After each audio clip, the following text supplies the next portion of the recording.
Hey guys, Jude here, owner at the Revolver Club.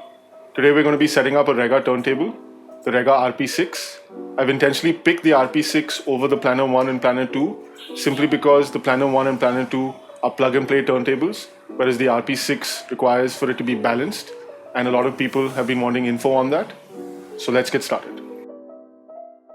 Rega, as you know, is a company known for making world-class turntables. They were started in the 1970s by a gentleman named Gandy. I've had the pleasure of hosting Gandy in Mumbai at my store, where he set up the Rega Planar 8. In addition, I also spent a couple of days with him showing him the city. We've also been to his production facility in the southeast of England, where Rega continue to manufacture all their turntables by hand. This is fairly unusual because most big players have moved their production facilities to places like China. As a result, we share a very close relationship with Rega, something that I'm very proud of. That being said, let's get started with today's video, which is the setup of the Rega RP6. Before I get into the physical setup of the turntable, I'm going to talk about the Neo power supply. The Rega RP6 or Planar 6, depending on what you're using, will not plug directly into a wall socket. Instead, it needs to be plugged into the Neo power supply. The Neo power supply will help power it on as well as off, as well as toggle between both speeds, 33 1/3 and 45 RPM. The Neo power supply connects to the turntable with the provided 4-DIN power plug. The power supply is powered with the Rega PS1 adapter, which plugs into the wall. Now we're going to get into the physical setup of the turntable. I've broken this into two simple steps. One is setting up the platter as well as the belt, and B, balancing the tonearm.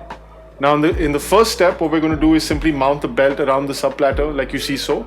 And once you're done with that, we'll simply place carefully the glass platter on top of that. Now we move on to balancing the tonearm.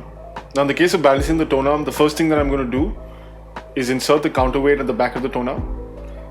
Once I'm done with that, I'm going to attempt to get the tonearm to rest in what I refer to as a zero state, which is essentially the tonearm sort of balancing and floating in midair.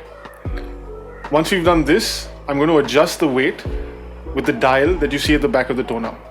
Now in the case of this specific cartridge, the Autophone 2M Red, I'm selecting it to 1.8, but you'll have to make sure that you match that particular weight to whatever the expected stylus force is for the cartridge that you're using. Once we're done with this, we're ready to now set up the turntable and plug it into our hi-fi system. Regardless of where you are in your record journey, Rega has a turntable for you. Starting off with their basic Rega Planar 1, all the way to their top of the line Rega Planar 10. Now because of the close relationship that I share with Rega, and because we wanted to grow the community in India, we decided to start something called the Rega Club. The Rega Club is a great place to meet fellow enthusiasts, find out about new product launches, as well as avail after sales should the need arise. You can find links to the Rega Club in the description below, along with all the other products we've spoken about today. If you have any comments or potential ideas about what my new video should be, please let me know. I hope you enjoyed today's video, and I hope to see you again soon.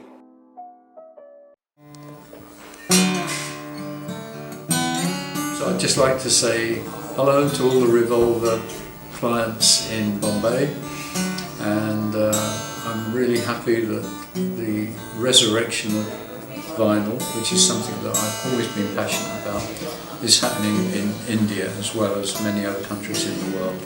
Thank you very much.